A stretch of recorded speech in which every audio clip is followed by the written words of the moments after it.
जय श्री कृष्ण साथियों, मैं पूजा रावत भगवान श्री कृष्ण को प्रणाम कर 11वें अध्याय की शुरुआत करती हूँ।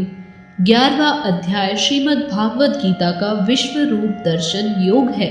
इस अध्याय में अर्जुन कृष्ण को अपने विश्व रूप को प्रकट करने का अनुरोध करते हैं।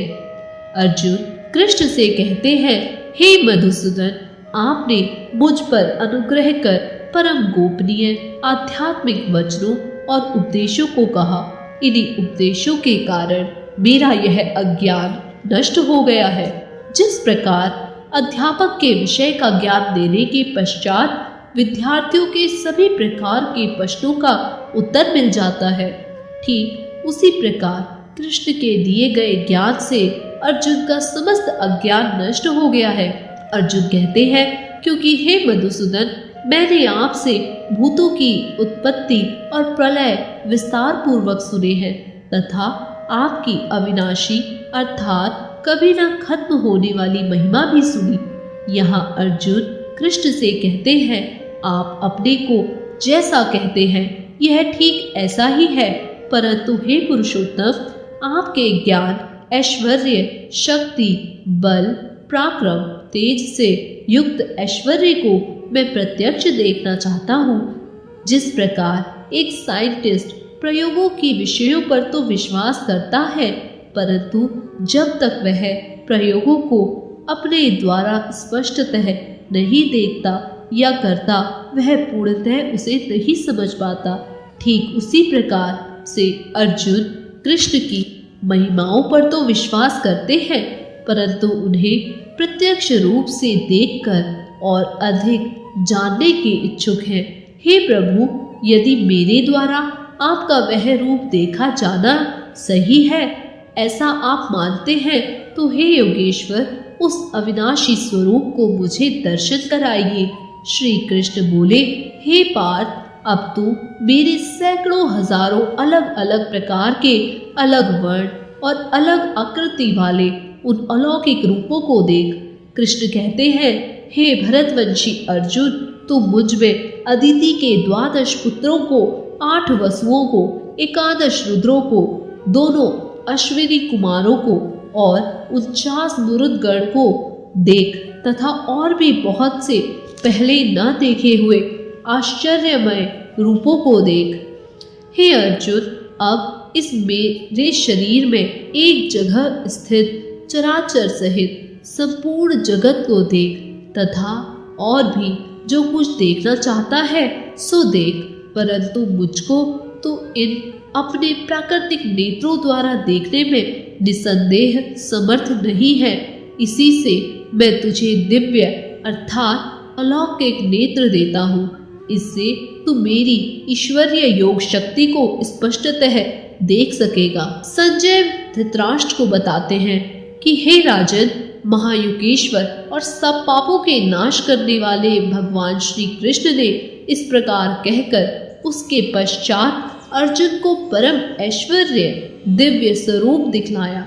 अनेक मुख और नेत्रों से युक्त, अनेक अद्भुत दर्शनों वाले, बहुत से दिव्य भूषणों से युक्त और बहुत से दिव्य शस्त्रों को हाथ में उठाए हुए, दिव्य माला और वस्त्रों को धारण किए हुए और दिव्य गंध का सारे शरीर में लेप किए हुए, सब प्रकार के आश्चर्यों से युक्त, सीमा रहित और सब ओर से मुख किए हुए विराट स्वरूप परमेश्वर को अर्जुन ने अपने नेत्रों से देखा।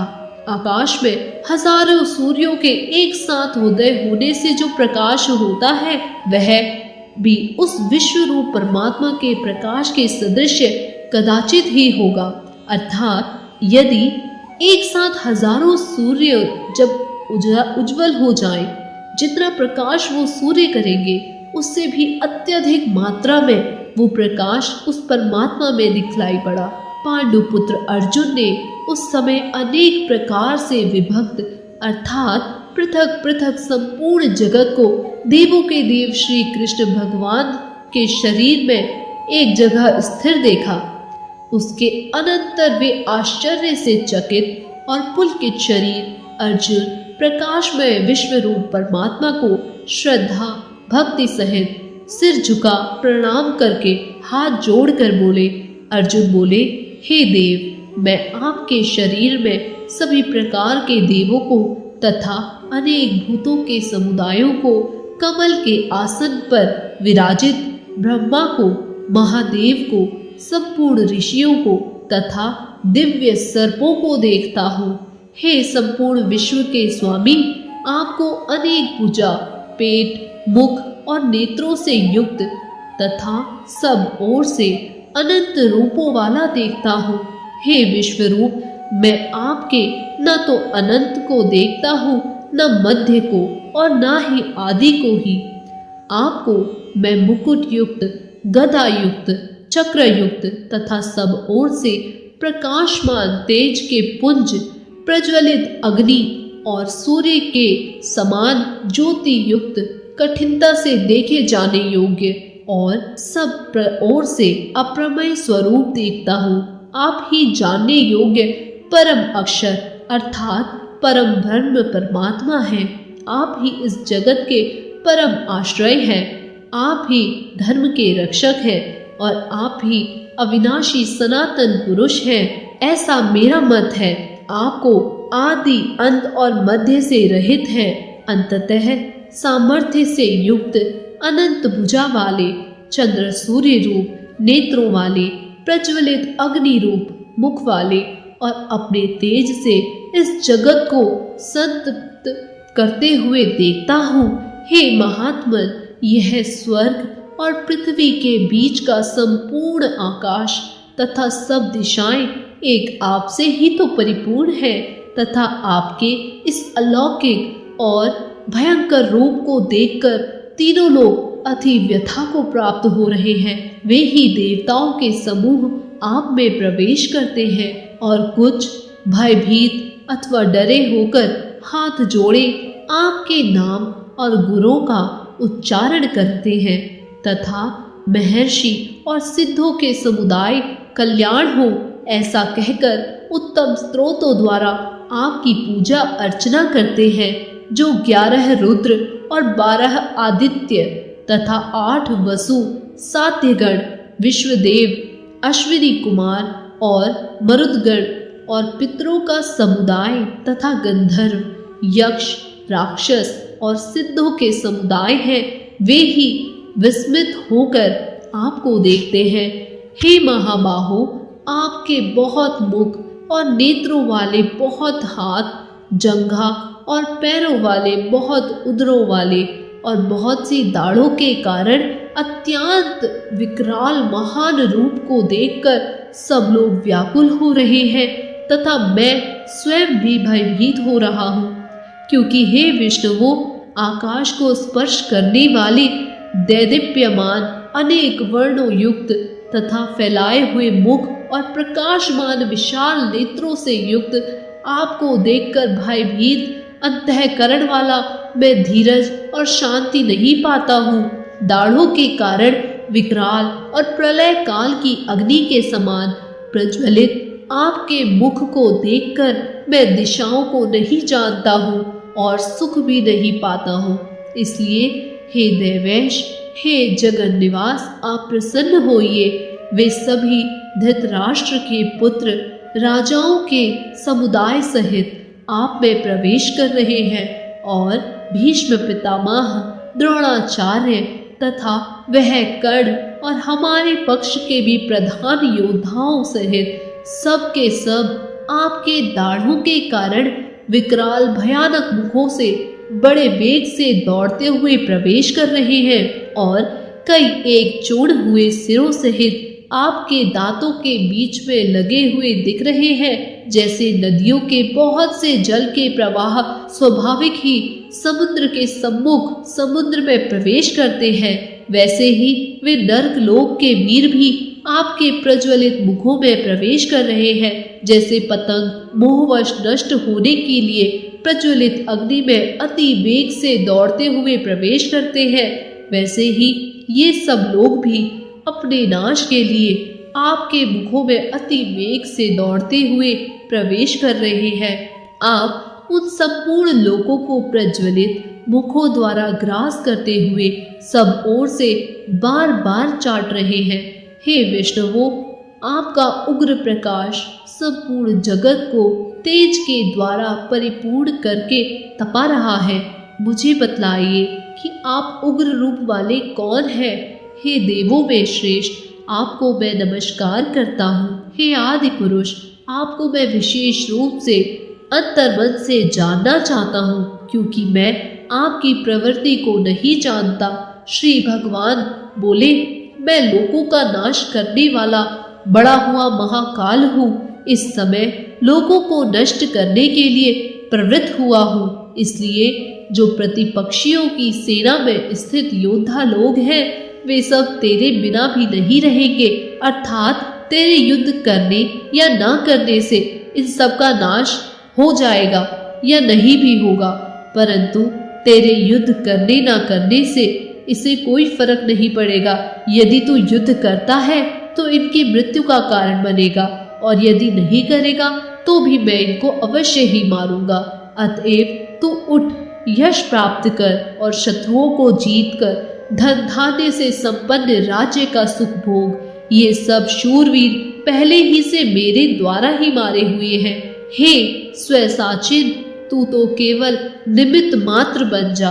द्रोणाचार्य और भीष्म पितामह तथा जयद्रथ और कर्ण तथा और भी बहुत से मेरे द्वारा मारे हुए शूरवीर योद्धाओं को तू मार, भय मत कर। निसंदेह तू युद्ध में वैरियों को जीतेगा अवश्य, इसलिए खड़ा हो और युद्ध कर। संजय बोले धृतराष्ट्र को बताते हुए कि केशव भगवान के इस वचन को सुनकर मुकुटधारी अर्जुन हाथ जोड़कर कांपता हुआ नमस्कार करके फिर भी अत्यंत डरा हुआ होकर प्रणाम करके भगवान श्री कृष्ण के प्रति गदगद वाणी से बोला।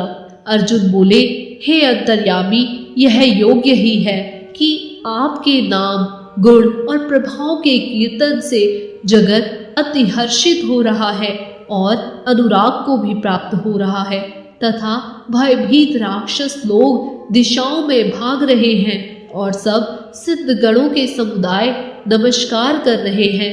हे महात्मन, ब्रह्मा के भी आदिकर्ता और सबसे बड़े आपके लिए वे कैसे नमस्कार ना करें, क्योंकि हे अनंत, हे देवेश, हे जगत निवास, जो सत असत और उनसे परे अक्षर अर्थात सच्चिदानंद घन ब्रह्म है, वह आप ही तो हैं।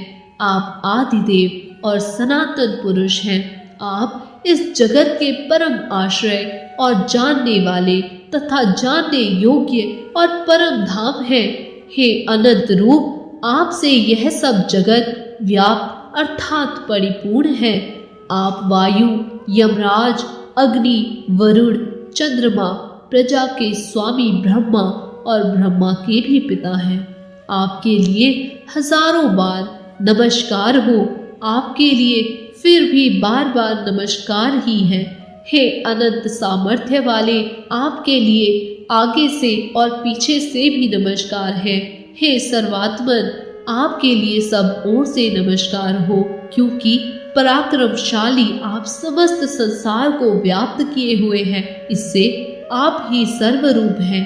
आपके इस प्रभाव को न जानते हुए आप मेरे सखा हैं, ऐसा मानकर प्रेम से अथवा प्रमोद से भी मैंने हे कृष्ण, हे यादव, हे सखे इस प्रकार जो कुछ बिना सोचे समझे कहा है, और हे अच्युत, आप जो मेरे द्वारा विनोद के लिए शैया, आसन और भोजन आदि में अकेले अथवा उन सखाओं के सामने भी अपमानित किए गए हैं, वह सब अपराध मैं क्षमा करवाता हूँ। आप इस चराचर जगत के पिता और सबसे बड़े गुरु तथा अति पूजनीय हैं। हे अनुपम प्रभाव वाले, तीनों लोकों में आपके समान भी दूसरा कोई नहीं है, फिर अधिक तो कैसे हो सकता है। अतएव हे प्रभु, मैं शरीर को भली भांति चरणों में निवेदित कर प्रणाम करके स्तुति करने योग्य आप ईश्वर को प्रसन्न होने के लिए प्रार्थना करता हूँ। हे देव, पिता जैसे पुत्र के सखा, जैसे सखा के और पति जैसे प्रियतमा पत्नी के अपराध सहन करते हैं, वैसे ही आप भी मेरे अपराध सहन करने योग्य हैं। मैं पहले न देखे हुए आपके इस आश्चर्यमय रूप को देखकर हर्षित हो रहा हूँ और मेरा मन भय से अति व्याकुल भी हो रहा है। इसलिए आप उस अपने चतुर्भुज विष्णु रूप को ही मुझे दिखलाइए। हे देवेश, हे जगत निवास, प्रसन्न होइए। मैं वैसे ही आपको मुकुट धारण किए हुए तथा गदा और चक्र हाथ में लिए हुए देखना चाहता हूँ। इसलिए हे विश्व रूप, हे सहस्त्रबाहो, आप उसी चतुर्भुज रूप से प्रकट होइए। श्री भगवान बोले, हे अर्जुन, अनुग्रह पूर्वक मैंने अपनी योग शक्ति के प्रभाव से यह मेरा परम तेजोमय, सबका आदि और सीमा रहित विराट रूप तुझको दिखलाया है, जिसे तेरे अतिरिक्त दूसरे किसी ने भी नहीं देखा था। हे अर्जुन, मनुष्य लोक में इस प्रकार विश्व रूप वाला मैं न वेद और यज्ञों के अध्ययन से, न दान से, न क्रियाओं से और न तपों से ही तेरे अतिरिक्त दूसरे के द्वारा देखा जा सकता हूँ। मेरे इस प्रकार के इस विकराल रूप को देखकर तुझको व्याकुलता नहीं होनी चाहिए और मूढ़ भाव भी नहीं होना चाहिए। तू बिना डरे और प्रीति युक्त मन वाला होकर उसी मेरे शंख चक्र गदा चतुर्भुज रूप को फिर देख। संजय बोले, वासुदेव भगवान ने अर्जुन के प्रति इस प्रकार कहकर फिर वैसे ही अपने चतुर्भुज रूप को दिखलाया और फिर महात्मा श्री कृष्ण ने सौम्य मूर्ति होकर इस भयभीत अर्जुन को धीरज बंधाया। अर्जुन बोले, हे जनार्दन, आपके इस अति शांत मनुष्य रूप को देखकर अब मैं स्थिरचित हो गया हूँ और अपनी स्वाभाविक स्थिति को प्राप्त हो गया हूँ। श्री भगवान बोले, मेरा जो चतुर्भुज रूप तुमने देखा है यह सुदूरदर्श है, अर्थात इसके दर्शन बड़ी कठिनता से होते हैं। देवता भी सदा इस रूप के दर्शन की आकांक्षा करते रहते हैं। जिस प्रकार तुमने मुझे देखा है, इस प्रकार चतुर्भुज रूप वाला मैं न तो वेदों से, न तप से और न दान से और न ही यज्ञ से देखा जा सकता हूँ, परंतु हे परम तप अर्जुन, अनन्य भक्ति के द्वारा इस प्रकार चतुर्भुज रूप वाला मैं प्रत्यक्ष देखने के लिए, तत्व से जानने के लिए तथा प्रवेश करने के लिए, अर्थात एक ही भाव से प्राप्त होने के लिए भी शक्य हूँ। हे अर्जुन, जो पुरुष केवल मेरे लिए संपूर्ण कर्तव्य कर्मों को करने वाला है, मेरे परायण है, मेरा भक्त है, आसक्ति रहित है और संपूर्ण भूत प्राणियों में भैरव भाव से रहित है, वह अनन्य भक्ति युक्त पुरुष मुझको ही प्राप्त होता है। इस प्रकार उपनिषद, ब्रह्म विद्या तथा योग शास्त्र रूप श्रीमद् भागवत गीता के श्री कृष्ण अर्जुन संवाद में विश्व रूप दर्शन योग नामक 11वां अध्याय संपूर्ण होता है। जय श्री कृष्ण साथियों, नमस्कार, धन्यवाद।